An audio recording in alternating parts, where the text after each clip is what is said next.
Everyone, welcome to your YouTube channel पढ़ाई मिनिया। और आज हम आपके साथ लेकर आए हैं एक और नई वीडियो जिसमें हम आपके साथ डिस्कस करेंगे सिर्फ और सिर्फ इम्पॉर्टेंट टॉपिक्स जैसे कोरिलेशन हो गया, इंडेक्स नंबर हो गया, बजटिंग हो गया। एक्चुअली टाइम लिमिट बहुत कम रही पीजीटी के लिए क्योंकि टीजीटी के बाद ही फिर आंसर की पे वीडियोस और थोड़ा सा उसकी वजह से डिले हो गया, तो ज़्यादा टाइम हम पीजीटी के लिए नहीं दे पाए। तो लेकिन एक वीडियो मैंने लास्ट में सोचा कि एक वीडियो आपको ऐसी मिले जो आपके लिए थोड़ी बहुत हेल्पफुल हो। तो इसमें हम लोगों ने कुछ इंपॉर्टेंट टॉपिक्स को कवर किया है। तो चलिए स्टार्ट करते हैं कल के आपके एग्ज़ाम के लिए। ऑल द बेस्ट आप सबको। तो स्टार्ट करते हैं कोरिलेशन से। कोरिलेशन क्या है? Correlation is a statistical tool है जिससे हम स्टडी करते हैं दो वेरिएबल्स के बीच का रिलेशनशिप।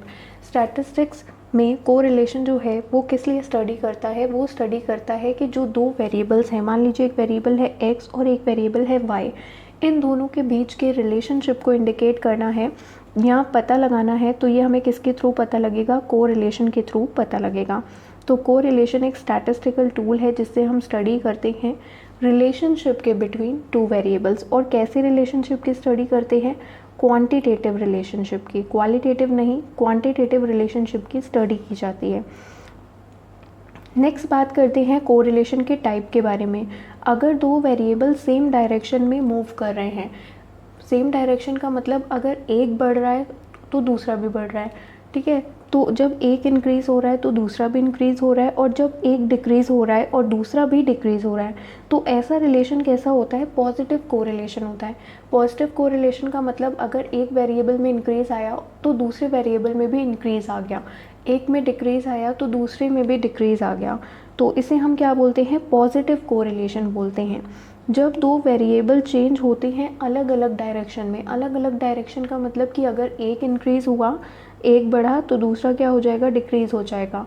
या फिर दूसरा डिक्रीज़ हुआ तो पहला वाला क्या हो जाएगा? इंक्रीज़ हो जाएगा। तो जिसके बीच में मतलब अलग अलग डायरेक्शन में जो चेंज आता है उसे हम बोलते हैं नेगेटिव कोरिलेशन।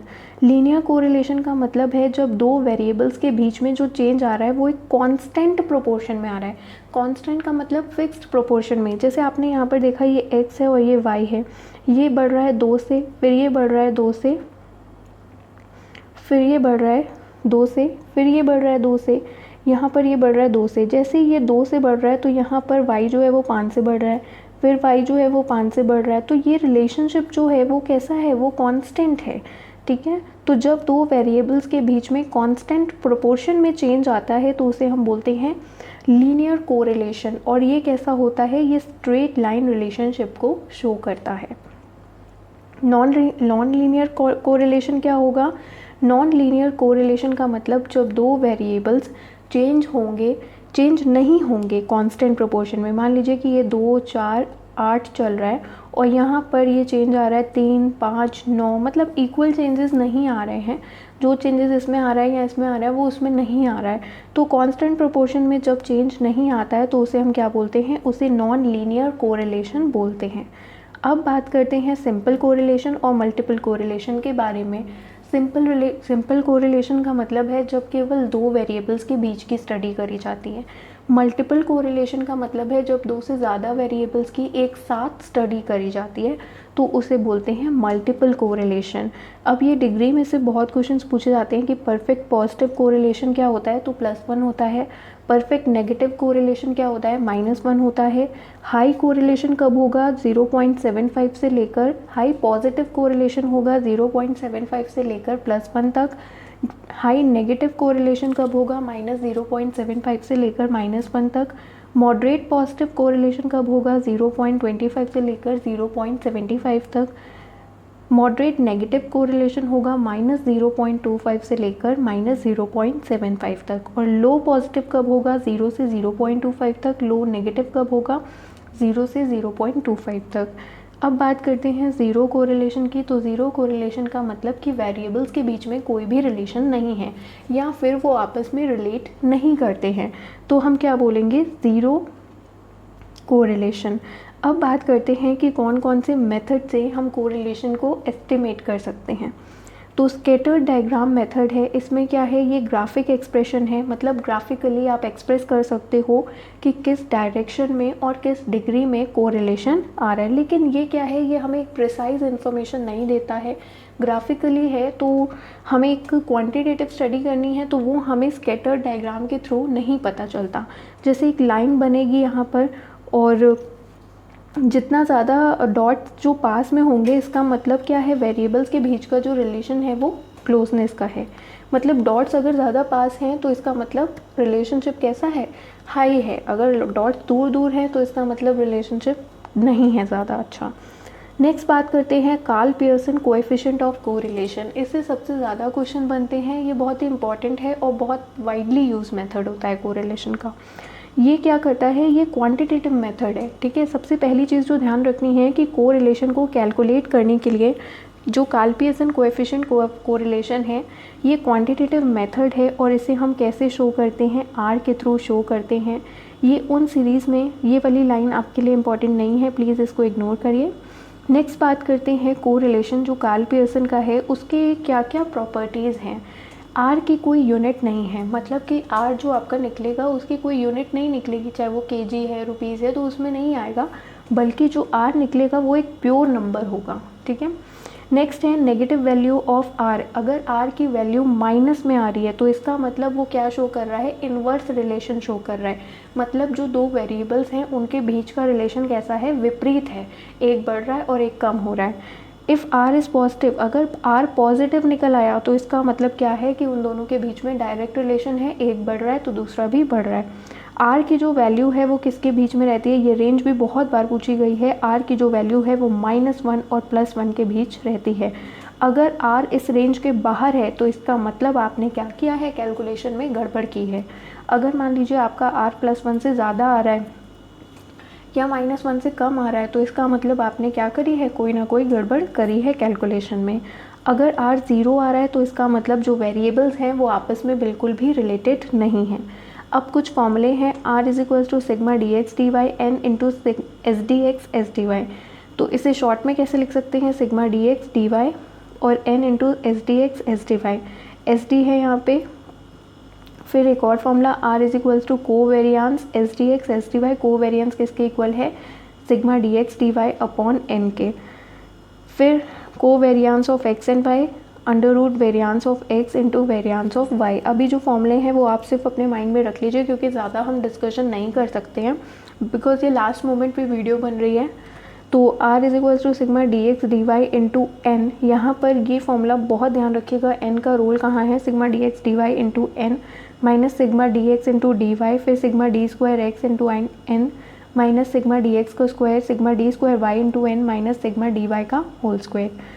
तो अब देखते हैं कार्ल पियर्सन कोएफिशिएंट जो होता है कोरिलेशन का, ये चेंज ऑफ ओरिजिन से भी इंडिपेंडेंट होता है और चेंज ऑफ स्केल से भी इंडिपेंडेंट होता है। चेंज ऑफ ओरिजिन का मतलब कि एडिशन और सब्ट्रैक्शन से भी फ्री है, और scale of X and Y का मतलब है मल्टीप्लिकेशन एंड डिवीजन से भी ये फ्री है।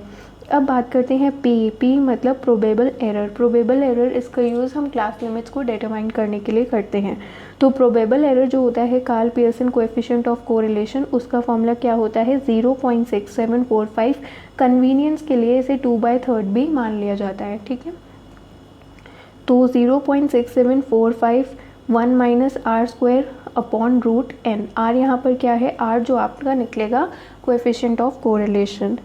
तो प्रोबेबल एरर निकालने के बाद एक होता है स्टैंडर्ड एरर। तो स्टैंडर्ड एरर क्या होता है, स्टैंडर्ड एरर होता है 1 माइनस r² अपॉन √n। तो हम कह सकते हैं कि जो प्रोबेबल एरर होता है वो क्या होता है, वो 2/3 होता है स्टैंडर्ड एरर के, ठीक है, क्योंकि यहाँ पर 2/3 का ही क्या है, दोनों में डिफरेंस है। तो स्टैंडर्ड एरर का फॉर्मूला है 1 minus r² upon √n। Next है स्पीयरमैन रैंक कोरिलेशन। ये जो है ये क्वालिटेटिव डाटा के लिए आपका यूटिलाइज होता है। मान लीजिए आप ब्यूटी को स्टडी करना चाहते हैं, या फिर आप ऑनेस्टी को, या फिर क्वालिटेटिव आप जब स्टडी करना चाहते हैं तब स्पीयरमैन का रैंक कोरिलेशन मेथड यूज़ होता है।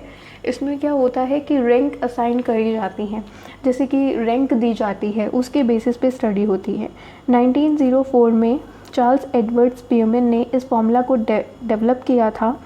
ये किस लिए है? क्वालिटेटिव वेरिएबल्स की स्टडी के लिए है। फॉर्मूला क्या है? R K is equals to 1 minus 6 sigma. इसे प्लीज़ याद कर लीजिए, वेरी इंपॉर्टेंट।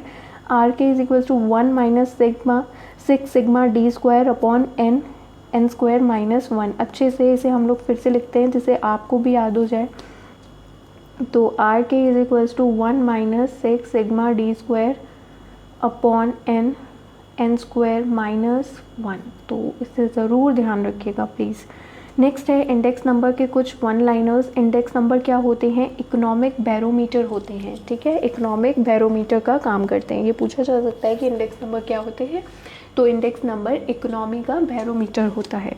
इंडेक्स नंबर कैसा है? इंडेक्स नंबर रिलेटिव मेजरमेंट है क्योंकि ये परसेंटेजेस पे बेस्ड है। The index number of base year हमेशा क्या रहेगा? 100 रहेगा। बेस ईयर का जो इंडेक्स नंबर होता है वो हमेशा क्या होता है? 100 होता है। लेस्पीरे मेथड में किसको वेट दिया जाता है? लेस्पीरे मेथड में जो वेट दिया जाता है वो बेस ईयर की क्वांटिटी को वेट दिया जाता है। बेस ईयर की क्या हो जाएगी? Q0, तो Q0 को वेट दिया जाता है। फिशर इंडेक्स नंबर को सबसे आइडियल इंडेक्स नंबर माना गया है। फिशर इंडेक्स ज्योमेट्रिक मीन होता है किसका? लेस्पीरे और पास्चे का। Very important. नेक्स्ट है, किस मेथड में इंडेक्स नंबर जो होते हैं of all other years are prepared on the basis of a particular year. मतलब एक निश्चित साल, एक पर्टिकुलर ईयर दे दिया, एक सर्टेन ईयर दे दिया और उसके बेस पर ही आपको जितने भी सभी दूसरे साल हैं आपको निकालना होता है इंडेक्स नंबर। तो वो होता है फिक्स्ड बेस मेथड, ठीक है। और एक होता है चेन बेस मेथड जिसमें आप प्रीसीडिंग ईयर का मानकर निकालते हो।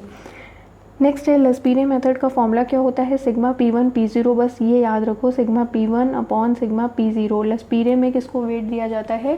बेस ईयर की क्वांटिटी को। तो बेस ईयर की क्वांटिटी क्या हो गई? Q0 into 100। पास्ट ईयर में किसको वेट दिया जाता है? करंट ईयर की क्वांटिटी को। तो सिर्फ याद रखो sigma P1 upon sigma P0, current year की क्वांटिटी क्या हो गई? Q1 into 100। नेक्स्ट है फिशर का मेथड क्या है? फिशर मेथड ज्योमेट्रिक मीन होता है लेस्पीरे और पास्चे का। तो लेस्पीरे का फॉर्मूला, पास्चे का formula into 100। Consumer price index को हम कॉस्ट ऑफ लिविंग इंडेक्स भी बोलते हैं। कॉस्ट ऑफ लिविंग इंडेक्स का मतलब कि प्राइस लेवल में चेंज आने पर लोगों की कॉस्ट ऑफ लिविंग में क्या चेंज आ रहा है, तो इसकी स्टडी करने के लिए कंज्यूमर प्राइस इंडेक्स होता है। फिशर इंडेक्स नंबर किसको सेटिस्फाई करता है? तो टाइम रिवर्सल को भी सेटिस्फाई करता है, फैक्टर रिवर्सल टेस्ट को भी सेटिस्फाई करता है। कोएफिशिएंट ऑफ कोरिलेशन हम कैसे रिप्रेजेंट करते हैं? आर के through. Which is not method, इनमें से कौन सा मेथड नहीं है? तो इनमें से फिशर कोएफिशिएंट ऑफ कोरिलेशन नहीं होता है। एक और दिया था कॉन्करेंट डेविएशन मेथड, ये भी क्या है? कोरिलेशन का ही एक मेथड है। परसेंटेज रेंज का फॉर्मूला क्या है? P90 minus P10। बाकी अगर आप थोड़ा सा बेसिक में जानना चाहते हैं तो मैंने UPTGT कॉमर्स के लिए वीडियो बनाई है, आप उसे ज़रूर देख लीजिएगा क्योंकि अब हम थोड़ा सा इसमें लेवल बढ़ाकर बता रहे हैं आपको। अगर आप बेसिक पढ़ना चाहते हैं जैसे कि मीन है, मीडियन है, तो उसके लिए आप UPTGT कॉमर्स वीडियो बनी होंगी स्टैटिस्टिक्स में, उसे एक बार प्लीज़ रेफर कर लीजिएगा। नेक्स्ट बात करते हैं फैमिली बजट मेथड। तो इसका फॉर्मूला क्या है? Sigma RW upon sigma W। तो सिग्मा W में यहाँ पर कैसे निकलता है? P0 Q0 को मल्टीप्लाई करके। और R कैसे निकलता है? R निकलता है R इज इक्वल्स टू किसके इक्वल होगा? R इक्वल टू होगा P1 अपॉन P0 इंटू 100 के। नेक्स्ट बात करते हैं, बहुत इंपॉर्टेंट फार्मूलाज हैं पीवी रेशियो। पीवी रेशियो को कैलकुलेट करने के 3 फार्मूला दिए हैं, लेकिन जैसे जैसे आपको जो जो डाटा अवेलेबल होगा उसके हिसाब से आपको फार्मूला क्या करना है? अप्लाई करना है। पीवी रेशियो का फॉर्मूला होता है कंट्रीब्यूशन अपॉन सेल्स इनटू 100। यहाँ पर कंट्रीब्यूशन किसके इक्वल होता है? सेल्स माइनस वेरिएबल कॉस्ट की। तो नेक्स्ट फॉर्मूला क्या है? PV ratio is equal to change in profit upon change in sales into 100। अगर आपको 2 साल का डाटा दिया है तब आप इस फॉर्मूले को यूज़ कर सकते हैं, अगर प्रॉफिट में चेंजमेंट आ रहा है और सेल्स में चेंजमेंट आ रहा है into 100। PV ratio is equals to profit upon margin of safety into 100। Margin of safety का मतलब ब्रेक इवन पॉइंट के बाद अगर आपकी, मतलब ब्रेक इवन पॉइंट से ज़्यादा अगर आपने सेल करी है तो जितनी एक्स्ट्रा सेल है that is known as margin of safety. Next बात करते हैं break even point. Break even point को वो पॉइंट होता है या वो लेवल होता है एक्टिविटी का जहाँ पर आपको ना तो प्रॉफिट हो रहा होता है और ना ही कोई लॉस हो रहा होता है। मतलब कि total cost is equals to total revenue होता है। जितना आपकी कॉस्ट आई उतनी ही आपकी सेल हुई, ना कोई प्रॉफिट ना कोई लॉस। ऐसे पॉइंट को हम क्या बोलते हैं? ब्रेक इवन पॉइंट बोलते हैं। ब्रेक इवन पॉइंट में जो आपका कंट्रीब्यूशन होता है वो किसके इक्वल होता है, फिक्स्ड कॉस्ट के इक्वल होता है। ब्रेक इवन पॉइंट अगर यूनिट्स में निकालना है तो उसका फॉर्मूला है fixed cost upon selling price per unit minus variable cost per unit, या फिर हम इसे क्या बोल सकते हैं, contribution per unit. Break even point अगर रुपीज़ में निकालना है तो उसका फॉर्मूला है fixed cost upon PV ratio. Next बात करते हैं margin of safety. Margin of safety का मतलब जब एक्चुअल सेल ज़्यादा हो जाती हैं ब्रेक इवन पॉइंट की सेल से, तो उसको हम बोलते हैं सरप्लस, और उस सरप्लस को क्या कहा जाता है, उस सरप्लस को कहा जाता है मार्जिन ऑफ सेफ्टी। मतलब सेफ्टी का मार्जिन कितना है, भाई सेफ्टी का मार्जिन उतना होगा जब आप ब्रेक इवन पॉइंट से ज़्यादा कर लोगे, ठीक है, उतना आप क्या हो, सेफ हो। तो margin of safety is equal to actual sales minus BP sales in units. Margin of safety का फॉर्मूला क्या होता है, प्रॉफिट अपॉन पीवी रेशियो। यहाँ से आपने फॉर्मूला ड्राइव कर सकते हो, profit upon margin of safety into 100 है, तो यहाँ पर MOS आपका निकल आएगा margin of safety profit upon PV ratio. Next question है रेशियो एनालिसिस पे अब चलते हैं। करेंट रेशियो क्या है, current assets upon current liabilities. ये सब लिक्विडिटी वाले रेशियोज़ हैं। आइडियल रेशियो क्या होता है इसका, 2:1 होता है। लिक्विड रेशियो क्या होता है, quick asset upon current liabilities. Quick asset क्या होती हैं, करेंट एसेट्स में से इन्वेंट्री एट एंड मतलब क्लोजिंग स्टॉक माइनस कर देंगे और प्रीपेड एक्सपेंसेस माइनस कर देंगे। लिक्विड रेशियो को और किन किन नामों से जाना जाता है, इसे एसिड टेस्ट रेशियो और क्विक रेशियो के नाम से भी जाना जाता है, और इसका आइडियल क्या होता है, 1:1 होता है। नेक्स्ट बात करते हैं डेट इक्विटी रेशियो की, लेकिन इससे पहले एक एब्सोल्यूट लिक्विड रेशियो भी होता है जिसका फॉर्मूला क्या होता है, cash in hand, cash at bank, marketable securities. इन तीनों को मिलाकर क्या बोला जाता है, absolute liquid assets upon current liabilities. Debt equity ratio का फॉर्मूला होता है long term debts upon share holders funds, या फिर long term borrowings upon share holders fund. Share holder fund में क्या क्या आता है, शेयर कैपिटल आता है, रिजर्व्स और सरप्लस आता है। नेक्स्ट बात करते हैं inventory turnover ratio, COGS upon average inventory. Average inventory का मतलब opening stock plus closing stock upon 2। COGS कैसे निकलता है, opening stock plus purchase plus direct expense minus closing stock. Direct expense मतलब जैसे वेजेस दिया है तो वो डायरेक्ट एक्सपेंस है।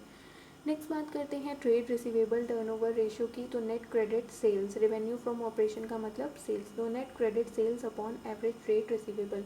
यहाँ पर उधार बिक्री क्यों ली गई है, क्रेडिट सेल क्यों ली गई है, क्योंकि वही जिसको क्रेडिट बेचा होगा उसी से तो मिलेगा ना, वही तो डेटर्स बनेंगे ना, तो इस वजह से यहाँ पर नेट क्रेडिट सेल्स दी गई है। और एवरेज ट्रेड रिसीवेबल का मतलब opening debtor, opening BR, closing debtor, closing BR upon में 2। नेट क्रेडिट सेल कैसे निकलेगी, तो नेट क्रेडिट सेल निकलेगी टोटल सेल्स में से आप कैश सेल माइनस कर दोगे, तो वो क्या आई, क्रेडिट सेल आई। लेकिन जब सेल रिटर्न माइनस कर दिया तो आपको नेट क्रेडिट सेल मिल जाएगा। नेक्स्ट बात करते हैं एवरेज कलेक्शन पीरियड, तो मंथ्स या वीक्स या डेज इन अ ईयर जो भी दिया हो अपॉन डेटर टर्नओवर रेशियो। इसे हम एवरेज कलेक्शन पीरियड को डेटर वेलोसिटी भी बोलेंगे। नेक्स्ट बात करते हैं क्रेडिटर्स या ट्रेड पेबल रेशियो की, तो नेट इसमें क्या होगा, वहाँ पर था credit sales, net credit sales, यहाँ पर क्या आ जाएगा, नेट क्रेडिट परचेज, क्योंकि जिससे परचेज करेंगे वही तो हमारे क्या होंगे, क्रेडिटर्स होंगे, भाई उन्हें पेमेंट करना होगा। तो upon average trade payable, average trade payable में क्या हो जाएगा, वहाँ पर आपने डेटर्स लिए थे ओपनिंग और बिल्स रिसीवेबल लिए थे, यहाँ पे आप क्या लोगे, क्रेडिटर्स लोगे और BP लोगे, प्लस क्लोजिंग क्रेडिटर्स और BP अपॉन में 2। नेक्स्ट बात करते हैं एवरेज पेमेंट मेथड। यहाँ पर एवरेज पेमेंट मेथड आएगा, वहाँ पर क्या था, average collection method, number of days months in a year upon trade payables turnover ratio. Gross profit ratio क्या होता है, gross profit upon net sales into 100। Operating profit ratio, operating profit upon sales into 100। अब budgeting के कुछ important हैं। एक ऐसा budget जो आपको समरी देता है सभी फंक्शनल बजट की। फंक्शनल बजट मतलब जैसे बिजनेस में अलग अलग फंक्शंस होते हैं, सेल होता है, कैश होता है, प्रोडक्शन बजट होता है, तो उस हिसाब से जब आपके बजट तैयार किए जाते हैं, जैसे cash budget, sales budget, production budget, selling distribution budget, तो इन सब बजट्स की समरी को बोला जाता है मास्टर बजट, और इसकी मदद से ही प्रोजेक्टेड PL अकाउंट और प्रोजेक्टेड यहाँ पे बजटेड बैलेंस शीट बनाई जाती है। ZBB ज़ीरो बेस्ड बजटिंग एक ऐसा मेथड होता है जहाँ पर सभी एक्टिविटी को हर टाइम क्या किया जाता है, दोबारा वैल्यू किया जाता है, या फिर ज़ीरो से स्टार्टिंग की जाती है, कोई भी बेस नहीं होता इसमें। अ बजट जो डिपिक्ट करता है, जो शो करता है अलग अलग बजट कॉस्ट। मतलब अगर आप 50% पे कर रहे हो, 50% पे चल रही है आपकी, तो उसकी अलग मतलब कॉस्ट निकलेगी। और 75% पे आप ऑपरेट कर रहे हो तो उसकी अलग कॉस्ट निकलेगी। मतलब अलग अलग एक्टिविटी लेवल के लिए अलग अलग कॉस्ट लेते हैं। तो इस किस में लेते हैं, फ्लैक्सिबल बजट में लेते हैं। नेक्स्ट है father of zero based budgeting किसे कहा जाता है, तो पीटर फायर को कहा जाता है। जब बजट्स को आप क्लासिफाई करते हो फंक्शंस के बेस पर तो उसे क्या बोला जाता है, फंक्शनल बजट कहा जाता है। सेल्स बजट कैसा बजट होता है, फंक्शनल बजट होता है। कई बार पूछा गया। मैनेजमेंट अकाउंटिंग को क्या जाना जाता है और क्या जाना जाता है, तो उसे डिसीजन अकाउंटिंग बोला जाता है, क्योंकि इसमें जो डाटा होता है या इन्फॉर्मेशन होती है वो रिकॉर्ड की जाती है और मैनेजमेंट को दी जाती है ताकि मैनेजमेंट डिसीजन मेकिंग अच्छे से कर पाए। मैनेजमेंट अकाउंटिंग और कॉस्ट अकाउंटिंग एक दूसरे की कॉम्प्लीमेंट्री हैं, एक दूसरे की पूरक हैं।